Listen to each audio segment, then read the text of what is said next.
Ya, selamat pagi. Assalamualaikum warahmatullahi wabarakatuh.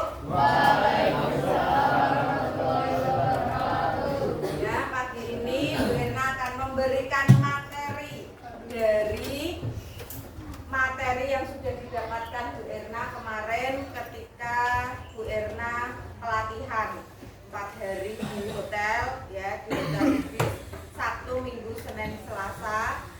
Nah, Bu Erna di sana itu tidak bersantai-santai, tapi mendapatkan materi. Nah, materinya itu diminta untuk memberikan ke siswa-siswanya di sekolahan masing-masing. Ya toh? Nah, ini salah satu materinya. Sebelum Bu Erna lanjut, Bu Erna absen dulu ya, karena banyak kursi yang kosong. Ya, Adara, Aditya Children, Alvina, Almira, Alsya, Alisha, Anan. Yuk, kembali ke materi, ya. Nah, kemarin Bu Erna di hotel itu mendapatkan materi ada 7 jurus BK, ya, 7 jurus. Diberi 7 jurus agar menjadi pendekar. Nah, pendekar, apa itu pendekar? Pendek dan kekar. Ya, pendekar apa pendekar? Siapa yang tahu artinya pendekar? Pendidikan karakter, ya, pendidikan karakter, ya. Nah, ini di dalam 7 jurus BK itu ada jinglenya, nah, ada gerakannya.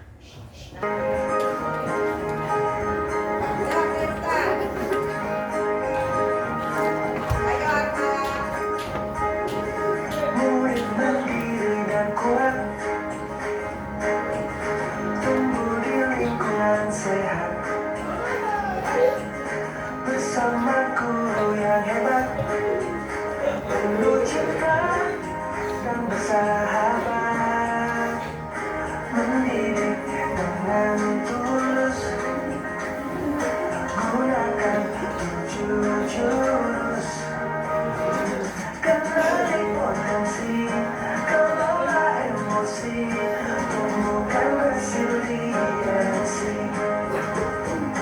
jaga konsistensi dan jalin koneksi, membangun kolaborasi dan menata situasi. Yang semangat loh.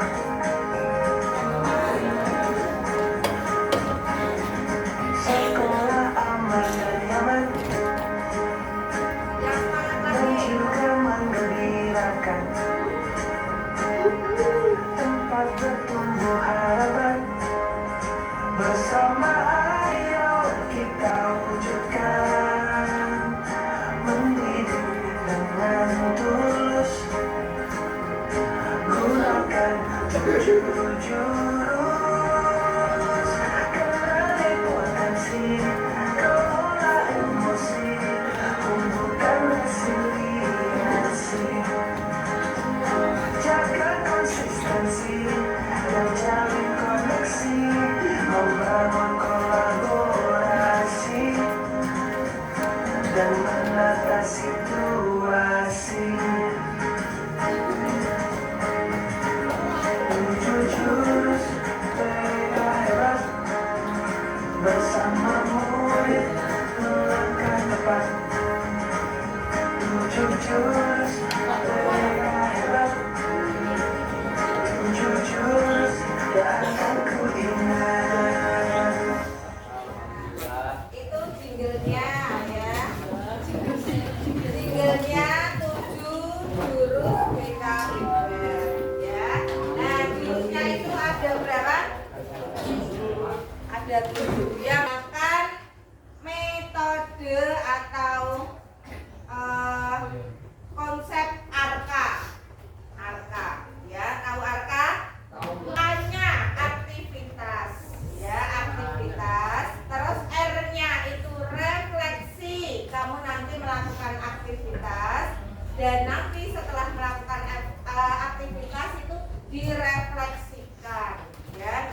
refleksikan apa yang sudah tadi kamu laksanakan. Terus tanya itu konsep, ya, konsep. Konsep itu apa? Konsep itu apa?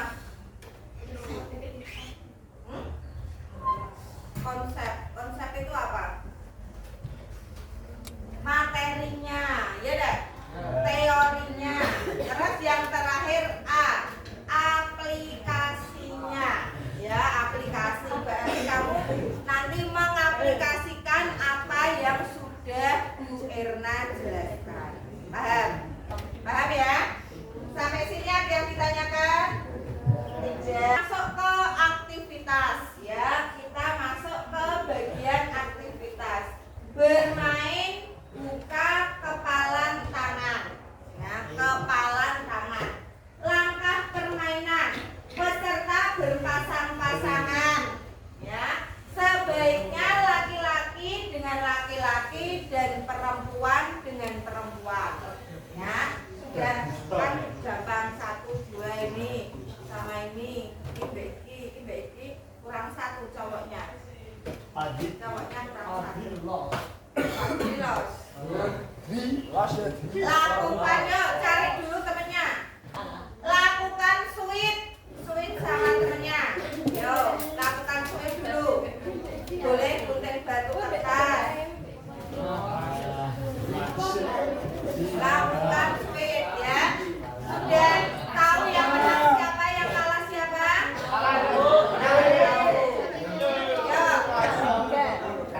Yang menang jadi A, yang kalah jadi B, ya. Yang menang jadi A, yang kalah jadi B. Sekarang A mengepalkan tangan sekuat mungkin. Yang A, yang jadi A mengepalkan tangan sekuat mungkin. Terus yang seolah sedang memegang benda berharga, bentuk terus tangannya, ya. Terus B bertugas membuka kepalan tangan, bebas caranya, mau dicakar, digigit boleh, ya. Dicoba dibuka kepalan tangan temenmu, ya. Mulai 1, 2, 3, buka. Ayo, berdamainya sekuat mungkin.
Pakai apa lagi? Ya toh? Diteliti ya. Banyak cara, tapi caranya yang tidak baik. Ya dah. Sampai masuk ke bagian refleksi. Refleksinya, yo. Siapa yang berani menjawab? Tidak ada kata salah. Yang penting kalian itu berani. Untuk B, yo. Yang B mana tadi yang jadi B? Siapa yang jadi B? B. Rohania. Restu ya. Yang jadi B, apakah mudah membuka tangan? Apa saja upaya yang dilakukan untuk membuka tangan A? Apakah berhasil? Silahkan Restu dijawab sesuai yang kamu tadi lakukan.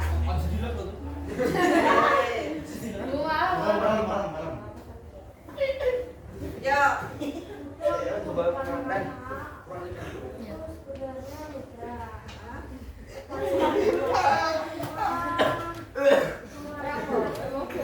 Cuma mengeluarkan tenaga sedikit. Endingnya berhasil kan? Berhasil ya. Yo, lagi yang B. Lutfi. Kan kamu sudah melakukan kegiatan jadi bisa mengungkapkan. Yuk, nih. Yuk.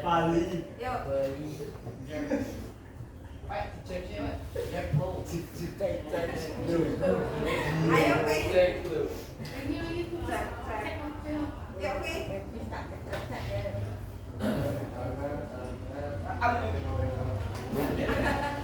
Karena tangannya ditusuk-tusuk pakai ballpoint. Nah, sekarang yang jadi A ya. Terus lanjut. Nah, kesadaran versus paksaan. Ya dah? Ya dah. Kalian setiap hari melakukan atau melaksanakan tata tertib, kadang ada yang paksaan, kadang ada yang sudah karena kesadaran. Ya kan? Ya dah. Enak dipaksa apa enak sesuai kesadaran? Enak sesuai kesadaran. Kalau dipaksa tuh malah kita kadang rasanya males. Ya dah. Kadang kita mau melakukan, ternyata malah dikomentari dan dipaksa. Malah kadang kita yaudah nanti saja melakukannya. Ya dah. Nah, kesadaran versus paksaan. Mengapa kita tidak suka dipaksa atau diperintah? Ya dah. Kalian kan tidak suka dipaksa, ya dah? Tidak suka juga diperintah. Kadang disuruh, ayo di sana cepet, kok malah duduk saja. Aduh ya nanti. Kadang kan kayak gitu ya dah. Tapi kadang kamu juga kalau sudah disuruh ke sana tidak langsung melaksanakan, kesadarannya juga belum muncul. Menyadari deh, ya dah. Nah, terus kebutuhan dasar manusia ingin dihargai otonomi atau kemerdekaannya. Setiap orang ya, termasuk kamu kan sudah masuk remaja, pasti dimanapun kamu berada, kamu itu pengen merasa dihargai. Ya dah. Kalau kamu berada di kelas kok dicueki, tidak dihargai sama temanmu, pasti kamu juga merasa tidak nyaman di kelas. Ya Panda? Ya, kalau kamu kok merasa dihargai, temanmu enak, temanmu santai, temanmu menghormati, pastinya kamu juga akan nyaman. Ya, terus jika otonomi dan kemerdekaannya diusik, ya maka akan apa ini?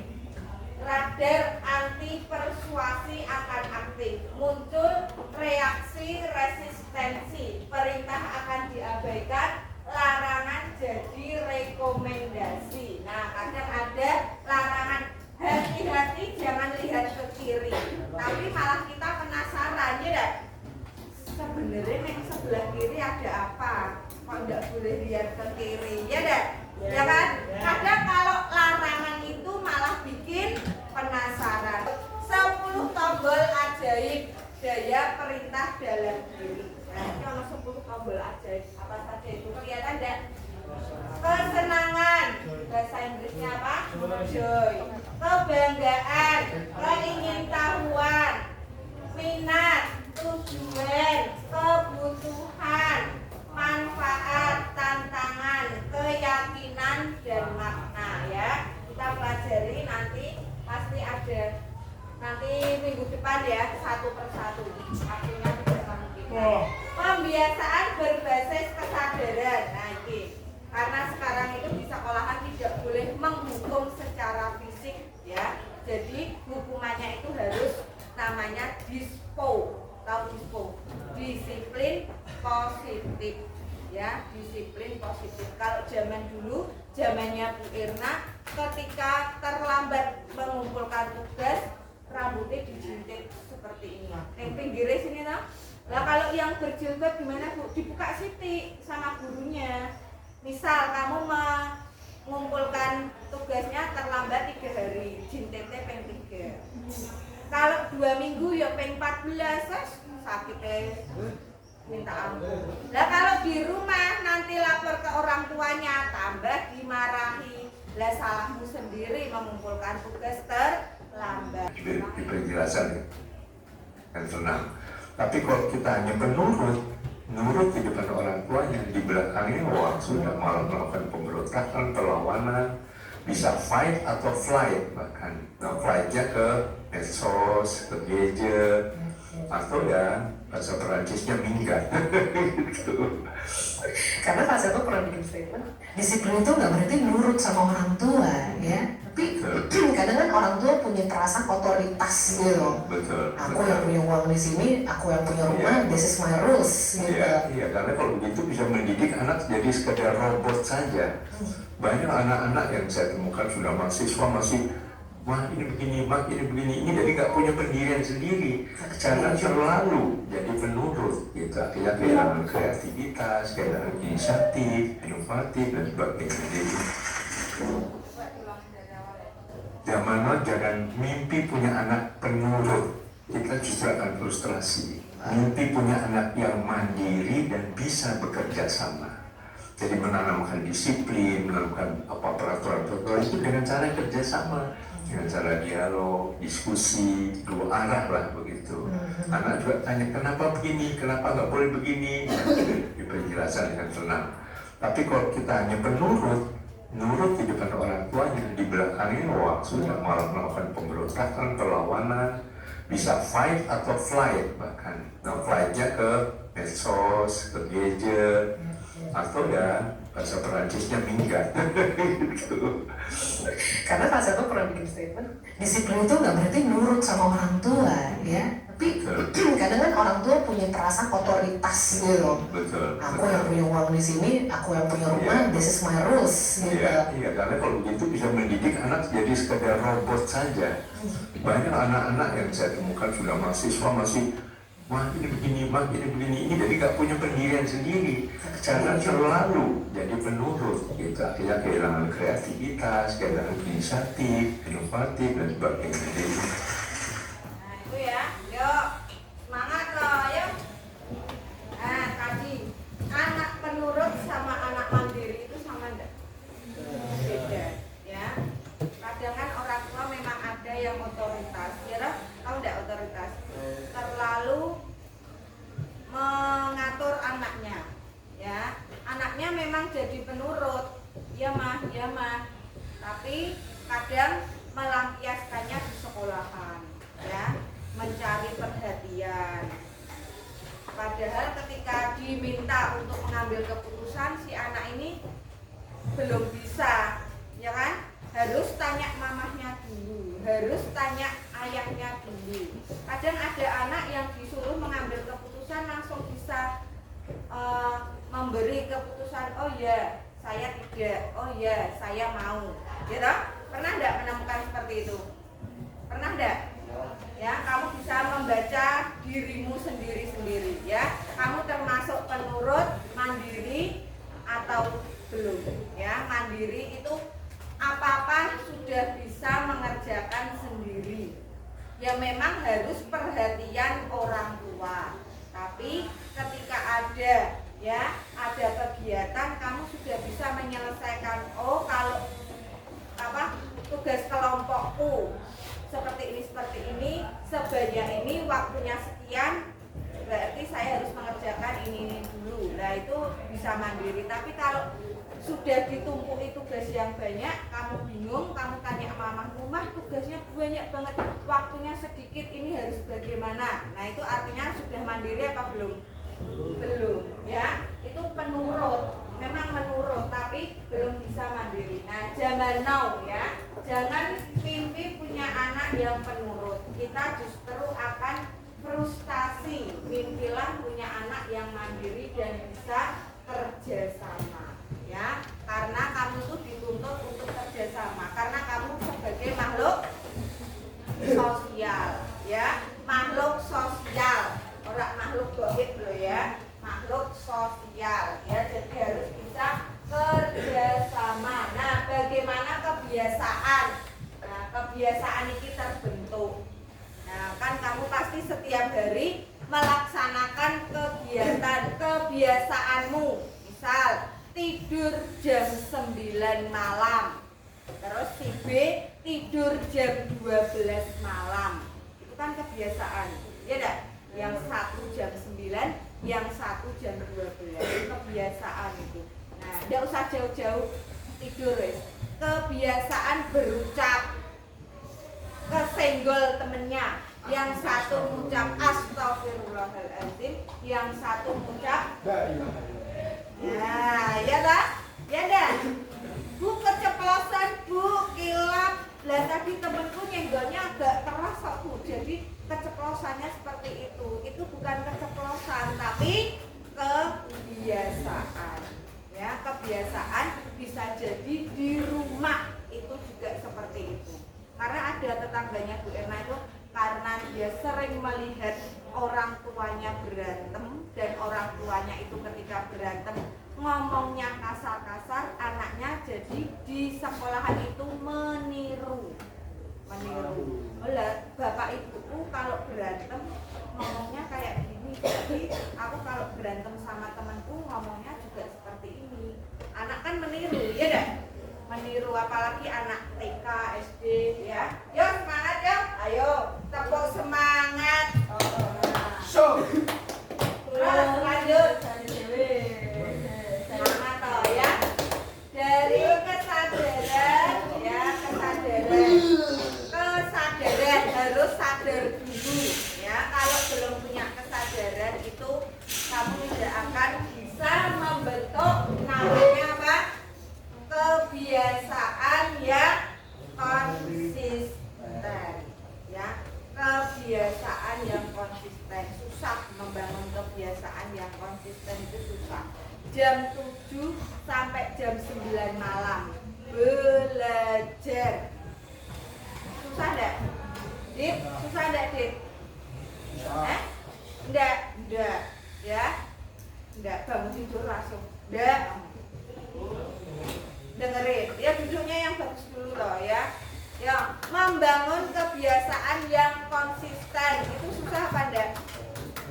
Susah, ya. Harus didasari apa? Kesadaran. Ya, bisa enggak kira-kira? Bisa enggak? Bisa? Bisa, tapi butuh proses, ya. Harus ada kesadaran dulu. Oh, kalau aku belajar itu banyak manfaatnya. Sadar, ya dah. Jadi aku harus membentuk atau membuat jadwal jam sekian sampai jam sekian. Membentuk kebiasaan.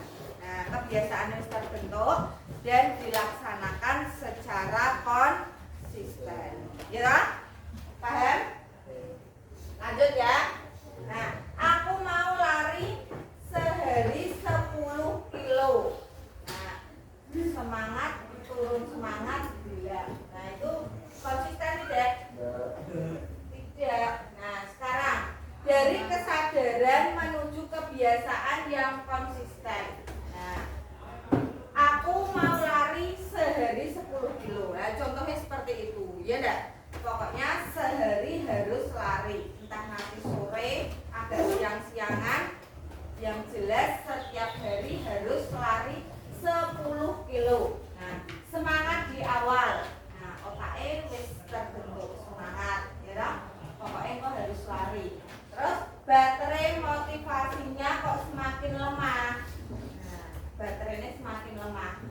dinosaurus tak tinggal diam.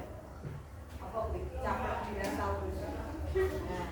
Nah itu konsisten. Pokoknya di dalam otak itu harus semangat dulu di dalam semangat di awal, dan baterainya harus semakin naik. Kalau tidak baterainya harus stuck. Ya, tahu stuck enggak? Tahu ya, harus tetap bisa 80% ya 80%. Ya toh? Nah, makanya intinya itu harus kesadaran dulu ya. Aku sebagai pelajar berarti tugasku belajar. Pagi itu sekolah, ya enggak? Sekolah sebelum jam 7 harus sudah di sekolahan, artinya aku harus bangun jam sekian, siap-siap jam sekian, berangkat dari rumah jam sekian. Ya, kan itu dari kesadaran dulu, ya. Kesadaran sudah terbentuk, lanjut dilaksanakan kebiasaan. Nah, kebiasaan sudah berlangsung secara 1 minggu. Kok 1 minggu sudah baik, berarti dilaksanakan terus secara konsistensi. Dinosaurusnya tetap asik tidur, padahal kadang melebihi target, padahal baterainya itu stuck ya, turunnya sedikit. Nah, orang tidak menentukan masa depan mereka. Kamu tidak bisa menentukan masa depanmu, tidak? Memang kamu tahu besok kamu sukses atau enggak? Tahu enggak? Tidak. Kadang kamu terkagum-kagum sama temennya yang selalu juara 1 terus nilainya tinggi. Belum tentu dia besok kalau sudah dewasa itu menjadi orang sukses. Dia belum tentu. Kadang ada yang sekolahnya biasa-biasa, nilainya 60, 70, tapi pas dewasa ya, pas memasuki masa-masa kerja, dia jadi TN. Ya, banyak temennya Bu Irna yang seperti itu. Dulu SMP-nya biasa banget, perasaan dia nilainya biasa-biasa saja, ternyata sekarang jadi dokter. Mungkin bisa jadi ketika di SMA-nya dia membentuk kesadaran dan kebiasaan yang konsisten. Ketika SMP-nya belum, ya lah. Jadi mulai SMA mulai terbentuk dan mulai memasuki kuliah kedokteran. Tapi ada yang pinter banget, nilainya tinggi waktu SMP, terus sekarang jadi penjual pecel ada, atau dirosok kerja ikut orang. Ya memang semua itu pekerjaan halal ya, tapi kan kadang kita memang memandang pekerjaannya, wah ini si anak padahal dulu pintar banget sekarang kerja di buruh pabrik ya. Bisa jadi ketika SMA dia kebiasaan yang baik di SMP itu dihilangkan atau ditinggalkan. Ya enggak? Paham maksudnya Vera? Orang tidak menentukan masa depan mereka. Merekalah yang menentukan kebiasaan mereka, dan kebiasaan merekalah yang menentukan masa depan mereka. Ya, paham enggak maksudnya kata-kata kalimat ini? Paham ya? Jadi yang menentukan masa depan itu apa? Kebiasaanmu. Ya, kebiasaan sehari-hari. Yuk, lanjut. Sehari sehelai benang, setahun selembar kain. Ya kan? Orang kalau membuat kain itu apa langsung jadi kain? Tidak, harus butuh proses. Ya kan? Butuh proses ya. Jadi saya itu tidak bisa Bu kalau misalkan langsung disuruh ini, kebiasaan saya ini konsistennya langsung disuruh makhluk seperti ini, tidak disuruh langsung ya, tapi sedikit demi sedikit ya. Lanjut. Ini memasuki di bagian A terakhir, aplikasi. Nah, aplikasi riwayat kebiasaan tidur 7 hari ke belakang. Apa yang menyebabkan tidur telat? Apa dampak dari tidur telat dan begadang? Ya, nanti ditulis di buku B kamu. Ya, terus rencana kebiasaan tidur 7 hari ke depan. Apa manfaatnya dan apa yang harus kamu lakukan agar tidur cepat? Bu Erna yakin kamu tidurnya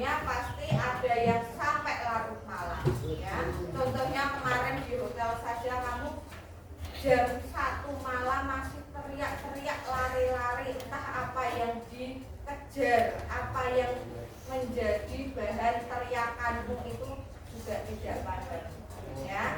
Entah karena happy, karena temennya gokil-gokil atau bagaimana, ya. Terus membangun habit lock. Nah, yang tadi toh kita tadi di depan kan menantang habit lock, ya enggak? Tidur cepat, bangun tepat. Apa itu membacanya? Bener gak? Cuy. Apa bahasa Inggrisnya? Bahasa Inggrisnya cara membacanya gimana? Cuy. Cuek. Ya? Cu apa ku? Artinya isyarat. Buatlah kebiasaan itu jelas, ya. Membangun habit lock. Pertama itu isyarat. Buatlah kebiasaan itu jelas. Kelihatan. Terus yang kedua, keinginan. Buatlah kebiasaan itu menarik, ya. Kebiasaan yang kamu lakukan itu misal belajar jam 7 sampai jam 9 malam itu dibuat semenarik mungkin.